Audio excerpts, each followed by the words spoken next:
चलिए, अस्सलाम वालेकुम एवरीवन। आवाज आ रही है? जी सर, वालेकुम सलाम। अच्छा, जब हमारा पहला यूनिट जो है वो हम लोगों ने स्टार्ट किया था, यूनिट 1, जिसमें एपिलेप्सी हम लोगों ने डिस्कस किया था लास्ट टाइम। आज हम लोग करेंगे स्ट्रोक। ठीक है, स्ट्रोक क्या चीज़ है, क्या वजूहात हो सकती हैं, क्या एपिडेमियोलॉजी है, और उसको ट्रीट कैसे करना है। स्ट्रोक क्या है? Stroke occur when the blood vessels in the brain rupture. ठीक है, या तो ब्लड वेसल जो है वो ब्रेन की जो है वो आर्टरीज कैपिलरीज वो रप्चर हो जाए और ब्लीड करने लग पड़े, और there is a blockage in the blood supply, या फिर वहाँ की ब्लड सप्लाई जो है वो स्टॉप हो जाए किसी न किसी वजह से।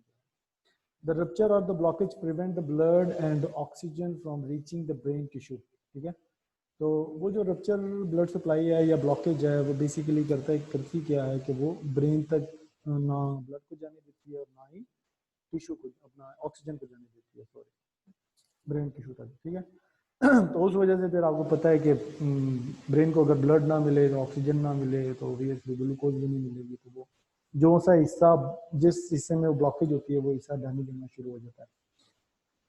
एपिडेमियोलॉजी क्या है इसकी? According to the centers of for the disease control and prevention CDC, stroke is the 5th leading cause of death in United State every year. More than 795,000 US people have stroke. ठीक है, तकरीबन 795,000 लोग जो हैं वो इससे मुतासर होते हैं, 7,95,000 हर साल स्ट्रोक से।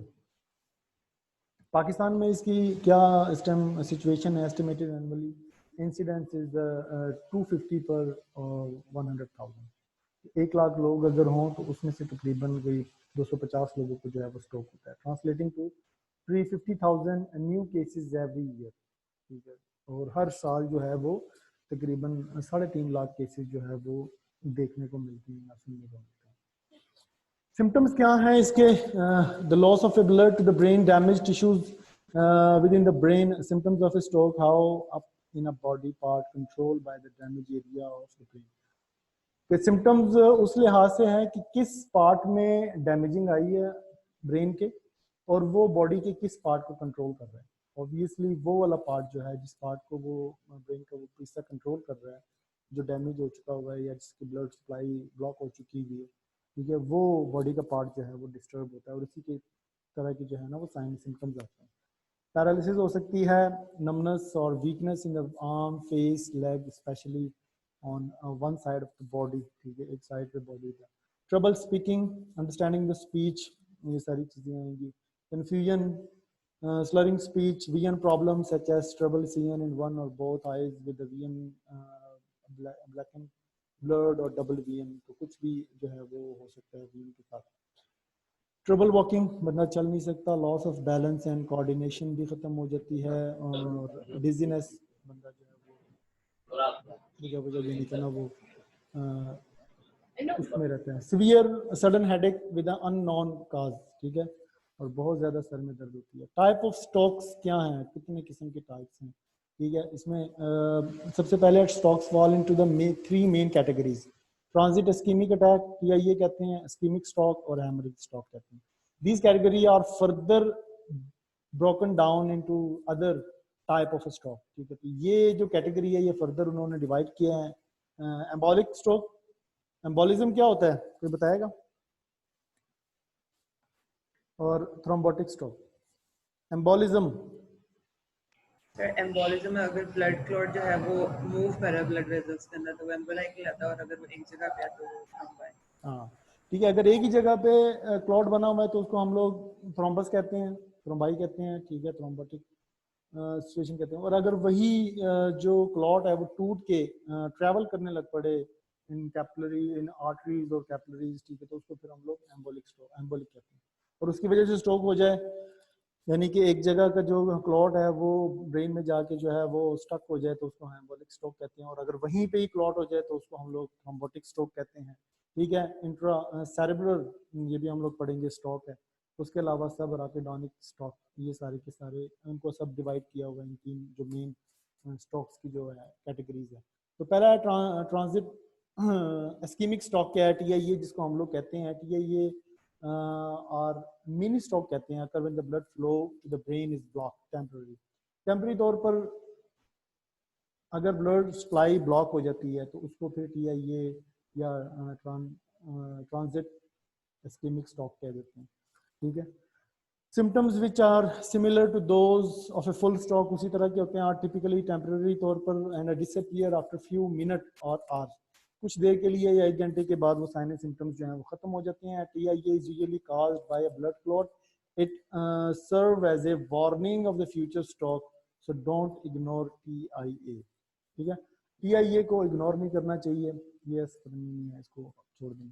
TIA को इग्नोर नहीं करना चाहिए क्योंकि ये एक वार्निंग होती है फ्यूचर में दोबारा स्ट्रोक होने की, ठीक है। इस्कीमिक स्ट्रोक क्या है? During an ischaemic stroke the artery supplying a blood to the brain narrow and become a block, तो वो नैरो हो जाए या ब्लॉक हो जाए। These blockage are caused by the blood clot or blood flow that severely reduce, या तो blood flow बहुत ज्यादा रिड्यूस हो जाए, ठीक है, और या फिर वहां पे कोई क्लॉट बन जाए।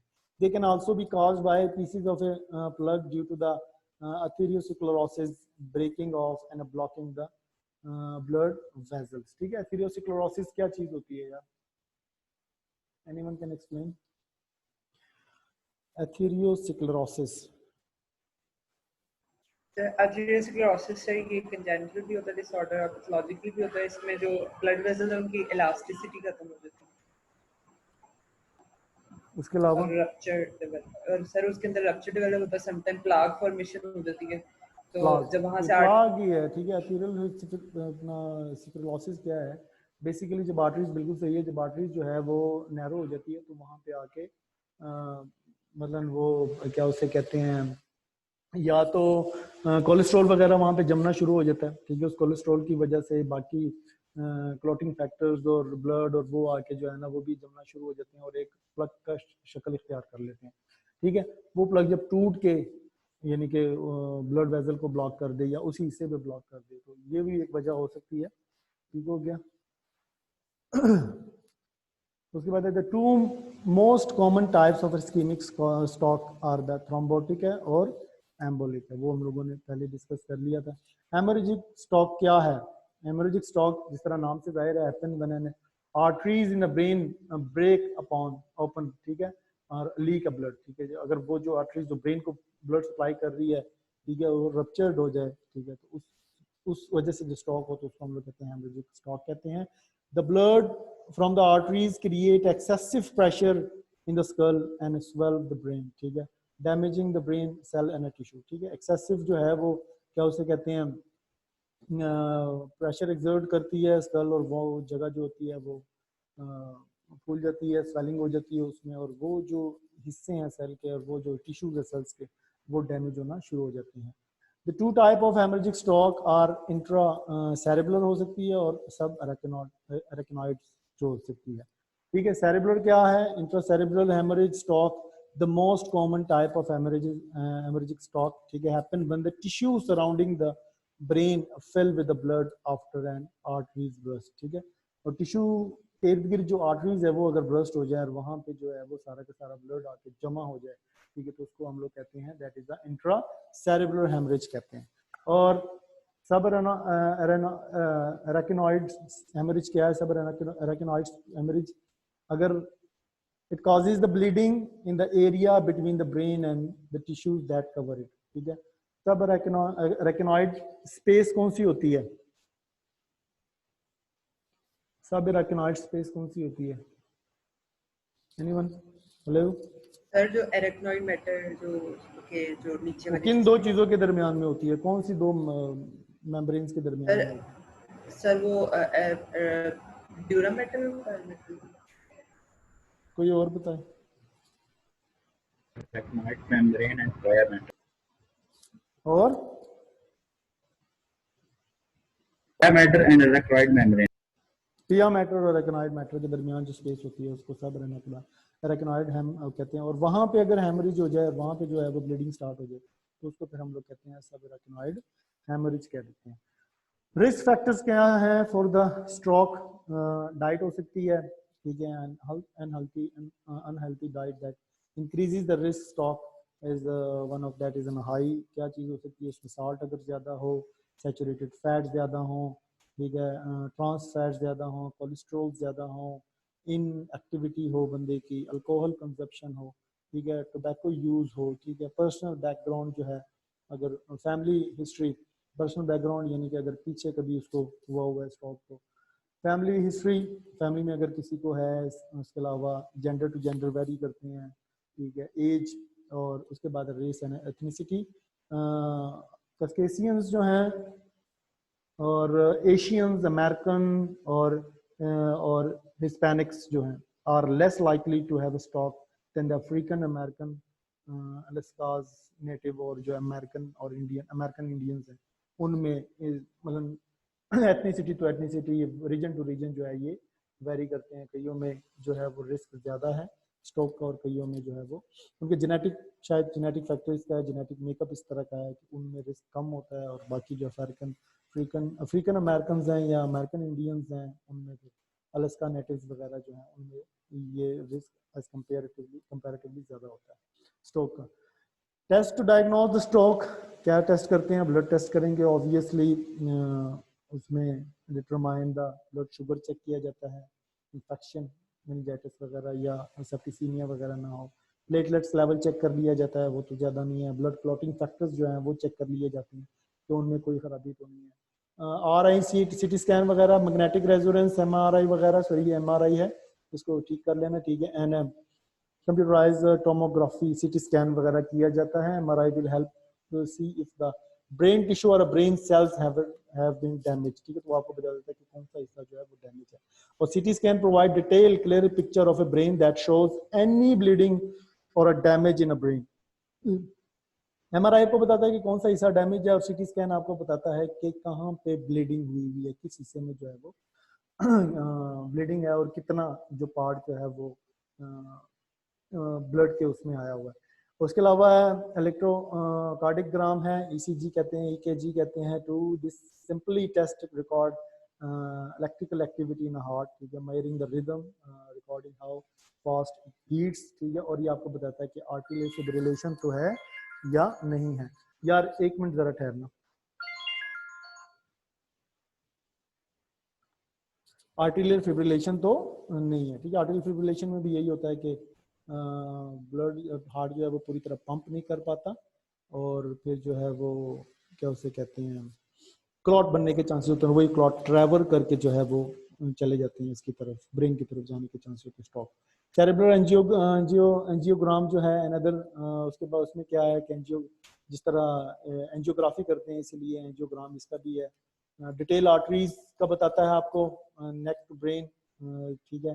The test can show the blockage और clot that may be caused symptoms, ठीक है, कि ब्रेन में किस हिस्से में जो है, किस आर्टरीज, किस वेजल्स में जो है वो ब्लॉकेज हुई हुई है।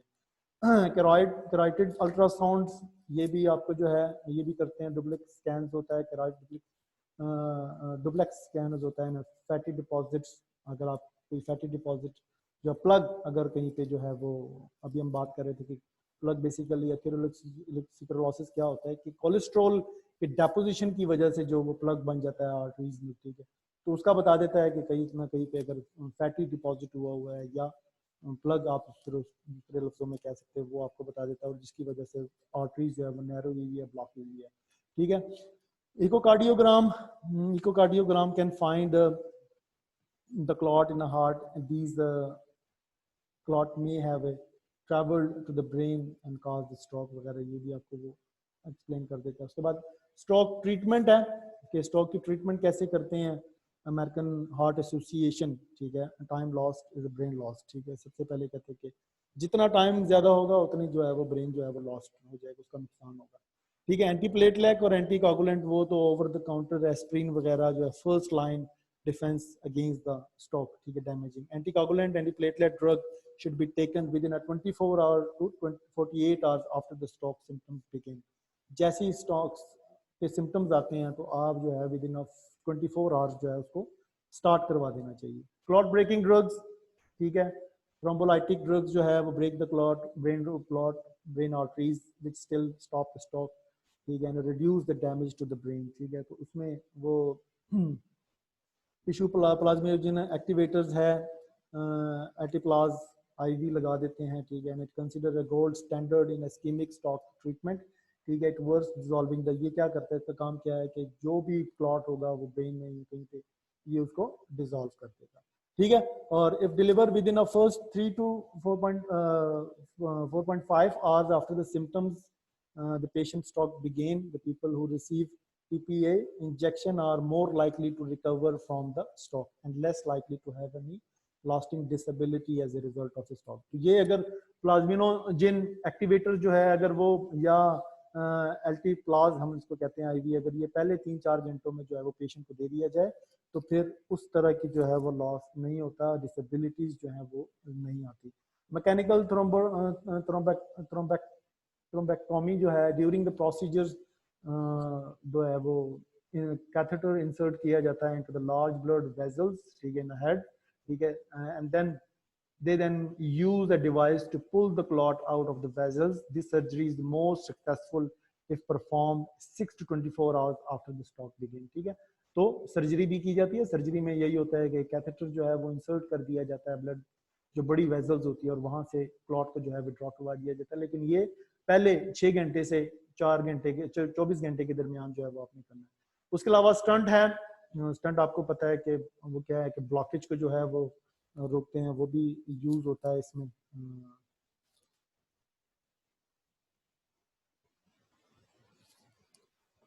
स्लाइड शो नहीं हो रही? हो रही है सर। कौन कह रहा है स्लाइड शो नहीं हो रहा? पता नहीं।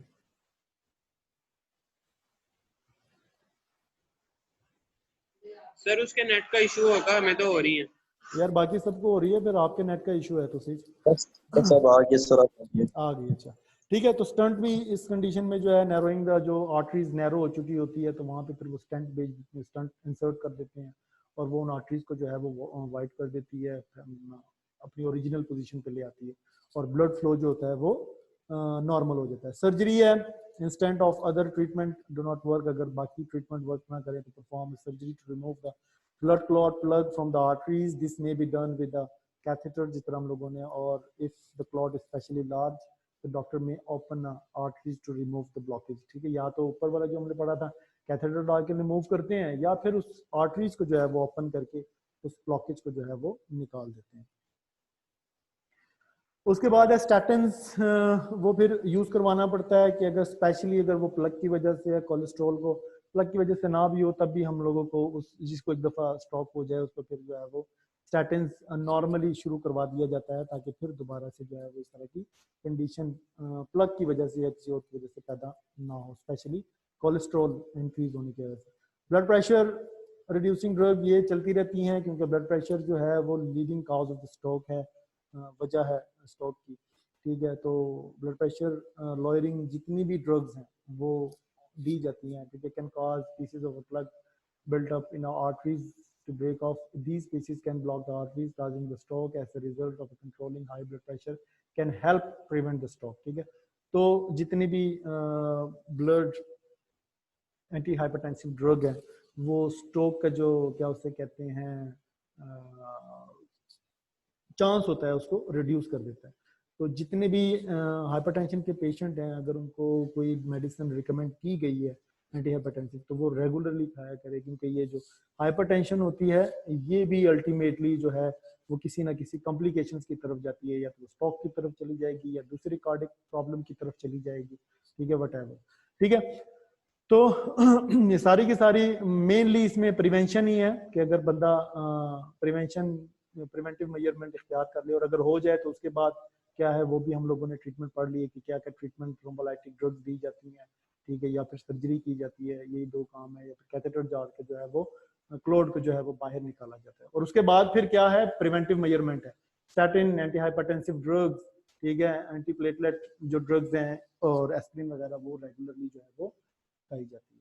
ठीक है, तो ये आपका जो है वो सेकंड टॉपिक इसका जो है वो सीएनएस का वो भी खत्म हो गया। एक टॉपिक रह गया, वो भी मैं आप में से किसी को जो है वो मैं बल्कि पिछला भी जो था वो भी मैं डिवाइड कर दूंगा किस किस को देना है, तो वो मैं आपको सेंड कर दूंगा कि किसने कौन सी किस चीज़ की प्रेजेंटेशन बनानी है, किस डिजीज की, इन दोनों यूनिट्स में से। ठीक है, इमन आपने वो ले लिया? जी सर, हो गया। ठीक है, चलिए जी, आपका अगला लेक्चर भी है 12 बजे। अल्लाह हाफिज। ओके।